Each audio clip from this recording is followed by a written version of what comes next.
है gastrointestinal absorption. कौन से टॉपिक है? Gastrointestinal absorption. जैसा कि हम लोग क्या पढ़ रहे हैं, हम लोग पढ़ रहे हैं M pharma, biopharmaceutics and pharmacokinetics, जिसमें से हमारी अब ये टॉपिक बहुत सारे लेक्चर हमारे कंप्लीट हो गए, हम सीधा आ गए किस पे? Gastrointestinal absorption. ये हमारी टॉपिक 2 है। कौन सी टॉपिक है? दूसरी वाली टॉपिक है, जिसमें से हम लोग बेसिकली आज के बारे में जानेंगे गैस्ट्रोइंटेस्टाइनल एब्जॉर्प्शन क्या होते हैं और कौन कौन से स्टेज होते हैं और कौन कौन सा डोजेस फॉर्म होता है जो गैस्ट्रोइंटेस्टाइनल को कंट्रोल करने का काम करता है या फिर ये एब्जॉर्प्शन होता है। ठीक है, तो बेसिकली आज के वीडियो में हम सिर्फ इतना ही जानेंगे और हमारे बहुत सारे M pharma, biopharmaceutics and modern pharmaceutics के बहुत सारे वीडियो पड़े हैं जो यूट्यूब पे डले पड़े हैं, आप वहां से सिलेक्ट कर दीजिएगा। नहीं तो अगर यूट्यूब पे ना मिल पाए तो हमारे डिस्क्रिप्शन बॉक्स में ही एक आर्या फार्मेसी करके चैनल मिलेगा, टेलीग्राम का चैनल, आप वहां से ज्वाइन कर दीजिए। आपको सीरियल वाइज सारे वीडियो लेक्चर नोट मिलते रहेंगे। तो आई होप आपको समझ में आ रहा होगा। तो आगे बढ़ते हैं, स्टार्ट करते हैं। क्या है gastrointestinal tract absorption? Gastrointestinal absorption, gastrointestinal absorption मतलब जीआईटी के पास का एब्जॉर्प्शन। क्या होता है जीआईटी? क्या होता है एब्जॉर्प्शन? क्या होता है? सबसे पहले एब्जॉर्प्शन समझते हैं। एब्जॉर्प्शन जब हमारी कोई दवा, ठीक है, बॉडी से मूव करके कहाँ पे जाती है? ब्लड में जाती है, या फिर ब्लड में एब्जॉर्ब होती है, या फिर ब्लड में पहुंचती है, वही क्या कहलाता है? एब्जॉर्प्शन कहलाता है।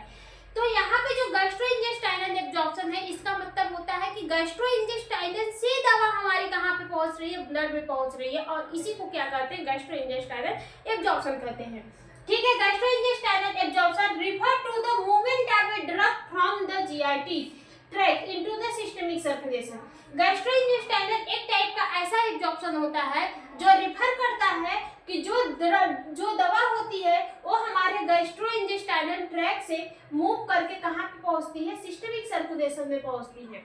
जब हमारी दवा गैस्ट्रोइंटेस्टाइनल से मूव करके सिस्टमिक सर्कुलेशन यानी हमारे ब्लड स्ट्रीम में पहुंचती है, तो यही प्रोसेस क्या कहलाती है? गैस्ट्रोइंटेस्टाइनल ट्रैक्ट कहलाती है। बात समझ में आ रही है? तो फॉर ओरल ड्रग के लिए जो गैस्ट्रोइंटेस्टाइनल ट्रैक्ट है, किसके लिए है? ओरल ड्रग के लिए है। और देखिए, for oral drug absorption depend not only the property of the also drug. Oral जो दवा होते हैं, फॉर ओरली, बेसिकली किसकी बात कर रहे हैं? ओरली, जो दवा आप ओरल मुंह से लेते हैं, ऐसी दवा का क्या होता है? इंटेस्टाइनल एब्जॉर्प्शन होता है। ठीक है, और उसी ओरली दवा का हम लोग एब्जॉर्प्शन की बात करें कि जितने भी ओरल वाली दवा होती है वो डिपेंड करती है, उनका जो एब्जॉर्प्शन है वो वो इस पे नहीं डिपेंड करता है। एक दवा का एब्जॉर्प्शन, जो भी दवा हमारे ओरली माउथ से ले जाएंगी, उसका एब्जॉर्प्शन किसी दवा के प्रॉपर्टीज, यानी प्रॉपर्टीज मतलब क्या होता है? गुणवत्ता, किसी दवा के गुणवत्ता पे या फिर उसके प्रॉपर्टीज पे नहीं डिपेंड करता है वह, और सिर्फ उसी पे नहीं डिपेंड करता है, लेकिन वह उसके डोजेस फॉर्म पर डिपेंड करता है। किस पे डिपेंड करता है?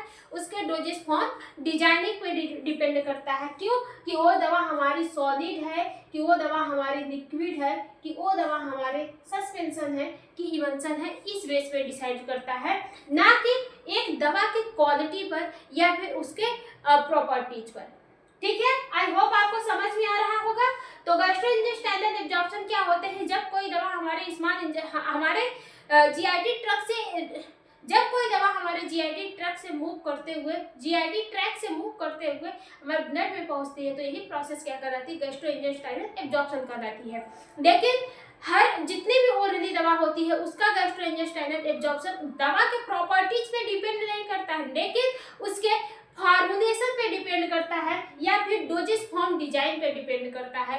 जिस दवा का डोजेस फॉर्म मतलब जो दवा लिक्विड फॉर्म में रहेगी वो बहुत जल्दी एब्जॉर्ब होती है, जो दवा सॉलिड फॉर्म में रहेगी उसका एब्जॉर्प्शन थोड़ा सा लेट होता है। कारण लिक्विड फॉर्म की ड्रग डिजोल्यूशन प्रोसेस नहीं फॉलो करती है, लेकिन टैबलेट की जो दवा होती है वो डिजोल्यूशन प्रोसेस फॉलो करती है। बात समझ में आई? The doses form control. अब देखो, ये जो एब्जॉर्प्शन है, एब्जॉर्प्शन जो है वो कंट्रोल कैसे होता है? ड्रग रिलीज से। किससे होता है? Drug release, dissolution, stability site of the absorption. पहली बात तो ड्रग रिलीज, ड्रग आपके मैक्सिमम अमाउंट में रिलीज हो रहा है कि नहीं हो रहा है, ड्रग का प्रॉपर तरीके से डिजोल्यूशन हो रहा है कि नहीं हो रहा है, ड्रग की स्टेबिलिटी क्या ड्रग हमारे स्टमक फ्लूइड में स्टेबल है कि या फिर स्टमक में जाने के बाद खराब हो गया है, वो स्टेबिलिटी टेस्टिंग होती है। और साइट टाइप एब्जॉर्प्शन, क्या हमारा दवा हमारे स्टमक से या फिर इंटेस्टाइन से एब्जॉर्ब हो पा रही है कि या नहीं हो पा रही है। किसमें देखें, परमेब हो रही है कि नहीं। स्टमक में जो मेम्ब्रेन होती है, सेल मेम्ब्रेन, या फिर हमारे स्मॉल इंटेस्टाइन में जो मेम्ब्रेन्स होती है उसमें परमेब होकर ब्लड में इंटर कर रही है कि नहीं कर रही है। ये सारे स्टेज होते हैं जो कंट्रोल करना पड़ता है एक डोजेस फॉर्म को तैयार करने के लिए, ठीक है। इसमें ये सारे अच्छे से डिटरमाइन करना पड़ता है। दवा की स्टेबिलिटी देखा जाता है कि क्या वो दवा हमारे स्टमक फ्लूइड में या फिर स्टमक में खराब तो नहीं होगी, क्या वो दवा हमारे स्मॉल इंटेस्टाइन में खराब तो नहीं होगी, क्या उस दवा का डिजोल्यूशन हो रहा है कि नहीं हो रहा है, ठीक है। या फिर और दवा क्या हमारे अगर कैप्सूल में है, टैबलेट में है, या फिर हमारे सब्सटेंस रिलीज है, तो क्या वो दवा रिलीज हो रही है कि नहीं हो रही है। इसके अलावा क्या वो दवा अपने साइट ऑफ एक्शन से एब्जॉर्ब हो पा रही है कि नहीं हो पा रही है। आई होप आपको समझ में आ रहा है। तो ये सब मेंटेनेंस करना होता है एक दवा को बनाने के लिए, ठीक है। फिर इसके बाद है step involve in the GIT absorption. किसमें है step involve in the GIT absorption. GIT absorption में इन्वॉल्व होता है स्टेप कौन कौन सा होता है, डिसइंटीग्रेशन ऑफ द डिसोल्यूशन। सबसे पहले मतलब जीआईटी को एब्जॉर्ब कराने के लिए कुछ स्टेप्स होते हैं जो इन्वॉल्व होते हैं। अगर जो दवा हमारे पेट में गई, पेट में जाने के बाद कहाँ पे जाएगी, ब्लड में जाएगी। पेट को यानी क्या बोलते हैं, जीआईटी ट्रैक में गई, यहाँ से दवा कहाँ पे जाएगी, ब्लड में जाएगी। लेकिन ब्लड में पहुंचने के लिए उसको इतने सारे स्टेप को फॉलो करना पड़ता है। पहले दवा क्या होगी, डिसइंटीग्रेट होगी। क्या होगी, डिसइंटीग्रेट मतलब टूटेगी। दवा क्या होगी, टूटेगी, ठीक है। आप द डोजेस फॉर्म, जो दवा होगी वो क्या होगी, डिसइंटीग्रेट यानी टूटेगी। फिर उसका क्या होगा, डिग्रीगेशन होगा। क्या होगा, डिग्रीगेशन होगा। डिग्रीगेशन मतलब वो दवा किसमें कन्वर्ट होगी, पार्टिकल साइज में। कौन से particle size, small particle size. मतलब दवा हमारे इतने इतने पार्ट में टूट गई, फिर इस दवा का डिग्रीगेशन होगा। ये दवा हमारे स्मॉल पार्टिकल साइज में क्या होगी, कन्वर्ट होगी। क्या होगी, स्मॉल पार्टिकल साइज में कन्वर्ट होगी। और जितना स्मॉल पार्टिकल साइज में कन्वर्ट हो जाएगी उतनी जल्दी वो डिजॉल्व होगी। फिर उस दवा का क्या होता है, डिजॉल्व होता है। वो दवा हमारे जीआईटी फ्लूइड में क्या होती है, डिजॉल्व होती है। फिर परमेब करती है, जीआईटी मेम्ब्रेन को क्या करती है, परमेब करती है। मतलब जीआईटी मेम्ब्रेन को पास करके ब्लड में जाती है, ठीक है। किसको परमेब करती है, जीआईटी मेम्ब्रेन को, ठीक है।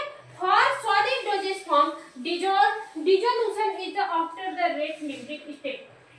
डोजेस फॉर्म के लिए, सॉलिड डोजेस फॉर्म के लिए इतनी बात समझ में आई कि नहीं। स्टेप इन्वॉल्व एब्जॉर्प्शन, एक दवा का जीआईटी से एब्जॉर्प्शन कराने के लिए दवा जो होती है वो 4 टाइप के स्टेप को फॉलो करती है। पहले वो दवा क्या करेगी, डिसइंटीग्रेट होगी मतलब टूटेगी।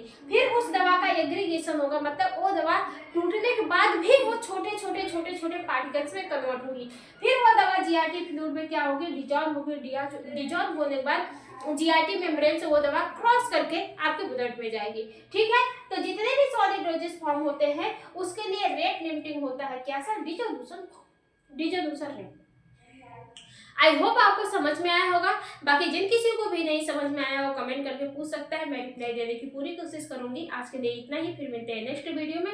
बाकी प्रीवियस ईयर वीडियो के लिए आप हमारे डिस्क्रिप्शन पे एक चैनल का लिंक होगा, टेलीग्राम चैनल का, आप वहाँ से ज्वाइन करके सारे वीडियो लेक्चर को फ्री में पढ़ सकते हैं।